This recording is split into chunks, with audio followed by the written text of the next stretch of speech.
welcome back to session 3 of our YLC podcast. Today we're chatting collaboration and leadership and why this is such an important concept in the life of a Christian leader, collaborative and shared leadership. We're really excited to have a special guest with us today, but I'll hand over to Keenan to help us introduce her. We've had the privilege of having some amazing guests. We have. I mean, we've heard from Ayanda, we've heard from Lloyd, and today we've got the privilege of hearing from Lindsay Davids. And if you don't know, Keegan is actually Lindsay's husband. I am. And Lindsay's a school teacher, and she's going to be sharing some of her experience with us today. Lindsay, apart from what I've just said, who are you? And what are some of the things that you're passionate about?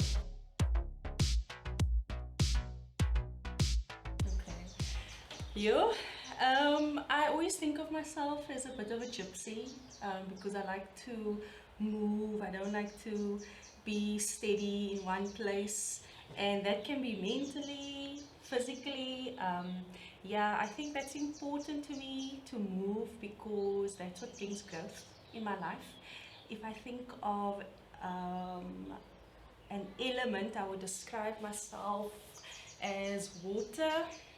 Because water can, just overflow wherever, but it can also be confined. And I think that I have things to offer, things that God has given me to offer the relationships that I'm in, but I also know that I need to be confined and molded and shaped, and there's still a lot of growth that needs to take place in my life. So that's who Lindsay is in a nutshell.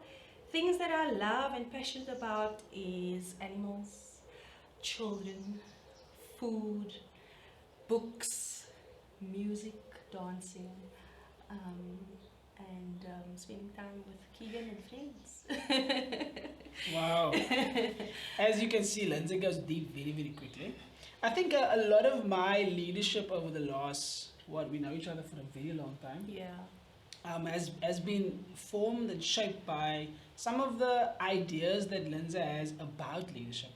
I think our marriage has been an adventure of collaboration and partnership, and so I'm really excited to have Lindsay share some of those thoughts with all of us as we think about this idea of collaboration. But this is essentially theology and leadership. A leadership, a really important element for us at YLC. We think that leadership is a key concept or a key, what's the word I'm looking for?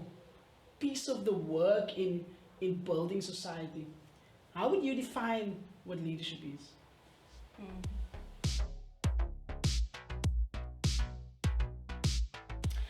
I think firstly, leaders are aware of their strengths, of their abilities, of the skills that they have to offer, and I think they share that with confidence, not in a boastful way, but just being sure of what they bring.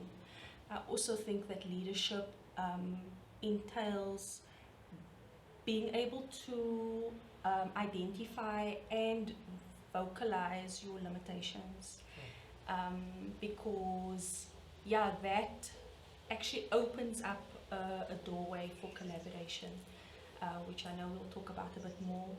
But it also shows strength in you as a leader.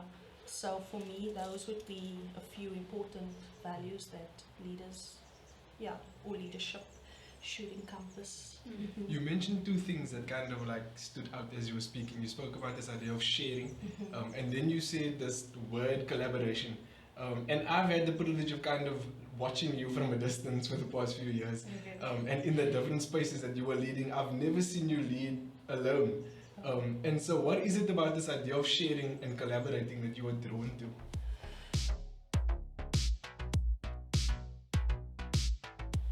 To be honest with you, Keenan, nothing draws me to it. Well, let me not say nothing. Firstly, it's hard. It's very, very hard. It's time consuming because sometimes I sit and I think, gosh, I can just do this quickly by myself, Maybe not better. Sometimes I do think maybe I can do it better. But it's hard work and it's tedious. But what does draw me to it is my faith in Christ. So I think most of the time I'm rooting for collaborative leadership, not because I want it, but because Christ commands us and invites us into that.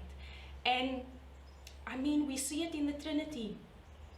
When the wrath of God is like ready to strike, you know, then the grace of the Holy Spirit comes and it just pours out this love and this understanding, and then the humanity of who Jesus is comes in, and it says, I see you, my friend. Sure. I understand where you come from, you know, and those three just work together. There's a synergy that happens that I can't ignore because of my relationship with God, and that draws me, that pushes me, that motivates me to stay in that circle, in that community. But it's super hard for me. Yeah. How do you speak about this idea, or at least you say, Keenan, this is hard, I don't actually really want to do it, but because of my faith, right, I'm drawn to it. And a question actually came up, and I don't know if you remember, a question came up in our YLC in the first week. It was around how do you navigate difference? You know, like you have a belief system, you enter into a conversation with somebody, you really believe this strongly, the other person believes something else. Is there a possibility to even collaborate and work together in the space of difference? Because what I believe is so strong, I can't deny what I believe, but so does that person. How have you, in your experience of leadership, been able to navigate those differences and still find place to work together, to do life together, to be in friendship with other people, to lead?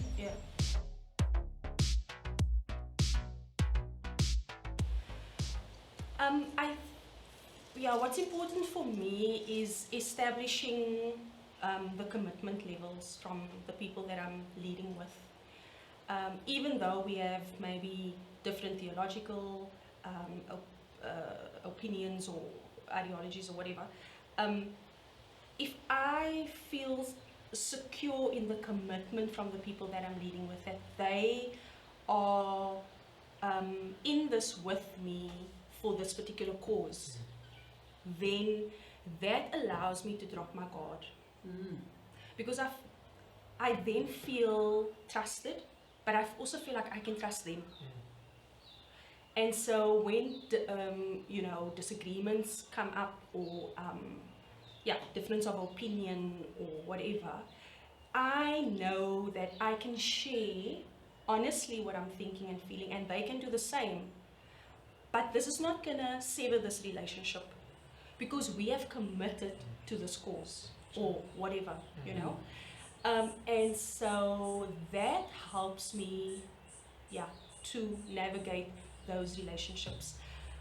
And then following on from that, it also allows me to take a step back and I think collaborative leadership definitely teaches me to be humble through and through. Like when those strong opinions come to the forefront, I have to remind myself of who the people are that I'm working with, their hearts, their love for Christ, the reason why they've entered into this leadership, with me, and then say, okay, is this something that I need to share right now? Is this opinion really necessary right now? Or what about my idea is important to share and will add value to this? And it also helps me to assess, myself, like, am I just wanting things to be done my way right now? So it helps me to reflect, especially in the moment, because sometimes we need to make decisions, like we can't beat around the bush. So in those moments, those are the things that I try to think about. Okay, who is Keenan? Who is Keegan? What do they believe? What have they committed to? And then decide on my action. You mentioned the word humility, Mm-hmm. and you spoke about commitment Yeah. and loyalty, and that's kind of some of the things that we're exploring with the young people, saying like if we're wanting to go on this journey of leadership, it takes commitment, loyalty, and it takes actually being present. But that's not necessarily that's not the norm when it comes to leadership. And so this is a little bit of an off-the-cuff question. Okay. But is there like a specific moment where you came to realize that that's what I want to pursue? Or has it been an ongoing thing? Can you pinpoint like when in your life you decided that's the style of leadership that I want? Or is it just something that's grown?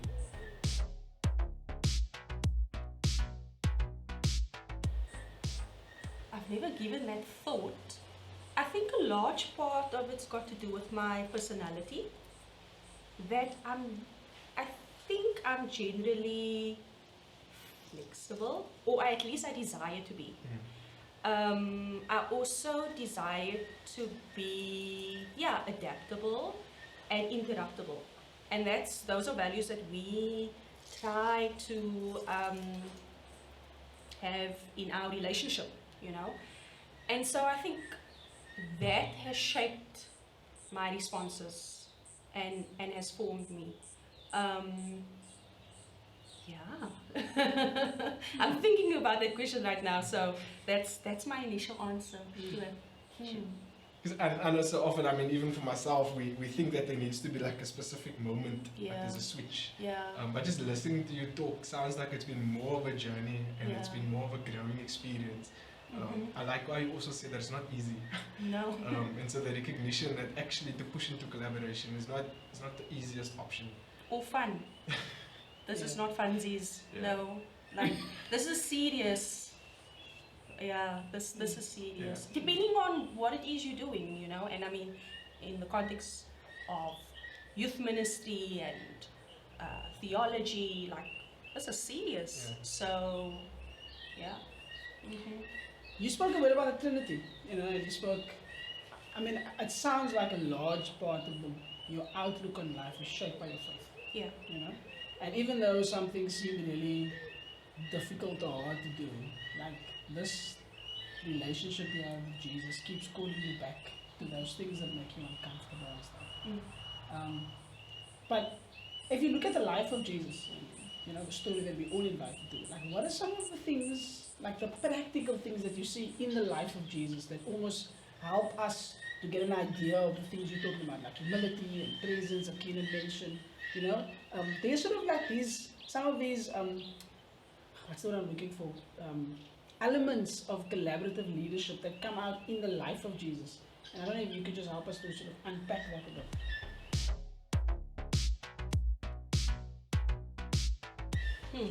If I'm going off track, just let me know. But I think I understand your question. I see Jesus listening a lot, and it's through the listening that he is able. I mean, besides the fact that he's God, Of course. and he knows already, but it's through the listening that he knows what insights to share, or whether to even share them. Right? Because some moments just need nothing. It just needs you. So that's what I see a lot of God, of what Jesus is doing. I see Jesus stopping, even though he is on a mission. Like he knows, okay, I need to go to see Jairus' daughter right now, but he stops anyway because something else needs his attention.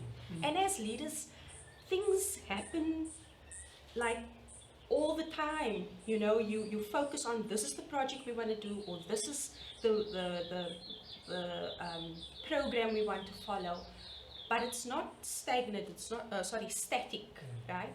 And so you need to be able to stop in the rush, and then discern how, where, what, who, and also Jesus doesn't just rely on himself in those moments when he stops or he's listening.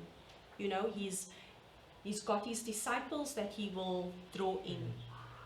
Moments when he I'm sure didn't know he's talking to his father, like, what do I do? What's potting here? You know, I need your help right now.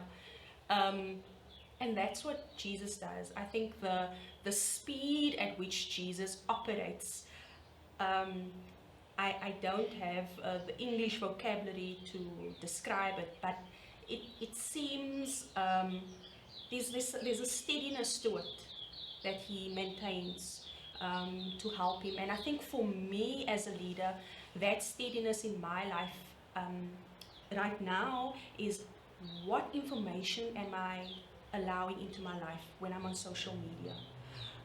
Or in what conversations do I enter into? Are these conversations going to be helpful for YLC, because that's what I'm doing right now?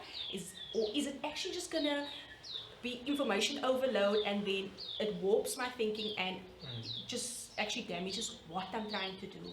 So for me, those are the moments where I stop, where I'm listening, when I decide, okay, actually here I need to exit, or here I need to go towards. And so yeah, that's what I see Jesus teaching me.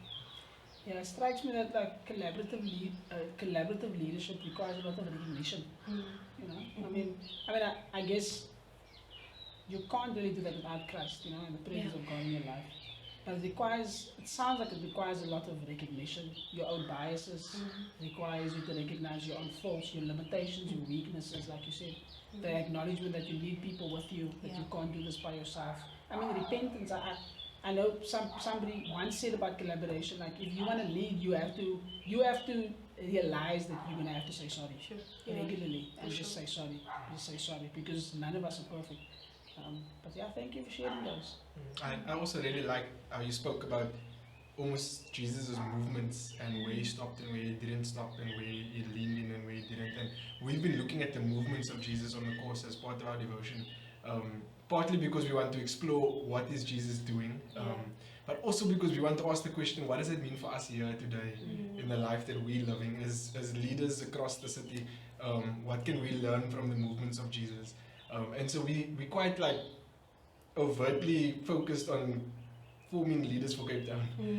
And maybe you want to share a little bit more about that, but just thinking about leadership within this city, what does that look like and what does that mean for us here? Whew. Wow.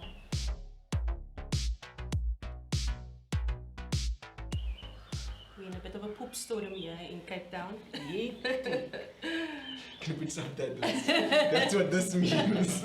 Oh yes. Shucks.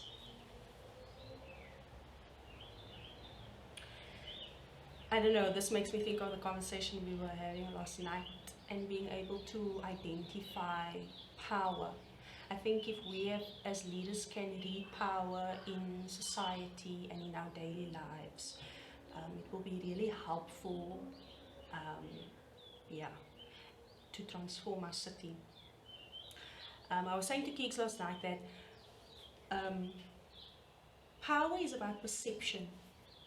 When we perceive someone to be to have an identity that is superior, then we give them power to maneuver and to do. And we take away power from ourselves to submit and follow. So all of us we all have power, but if we don't use it, then we're giving it away. And so I think for our city, we need leaders who are able to read the movement of power. Sure. Not just in words, in actions, in words that people speak, in gestures, in spaces, so that we are able to look at a situation objectively and see, this is what's happening, These are the biases. This is where it comes from. Now what do we do?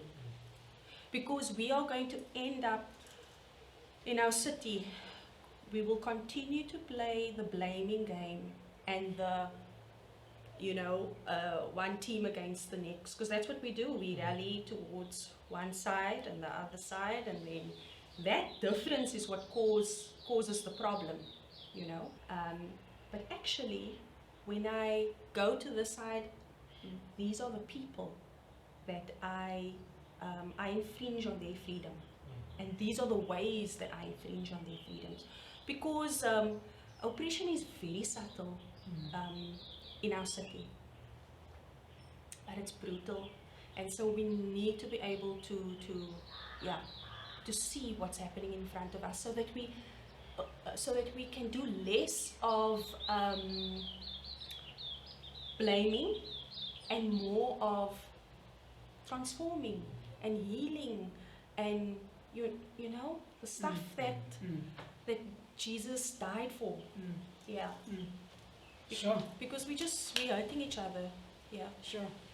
I have a final question for you, and then Kieran will wrap up with our session.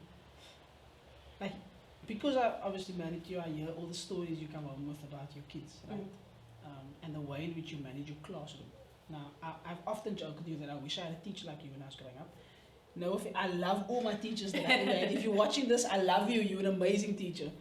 But I just think of the ways in which you are collaboratively leading your classroom, but also inviting the students to participate in their own development. Like, one of the things you tell me is when the kids are going crazy and they're like, teacher, you're like, remember grade 3s, you need to learn to self-manage. I mean, imagine I was in grade 3 and I learned how to manage myself when I was 8.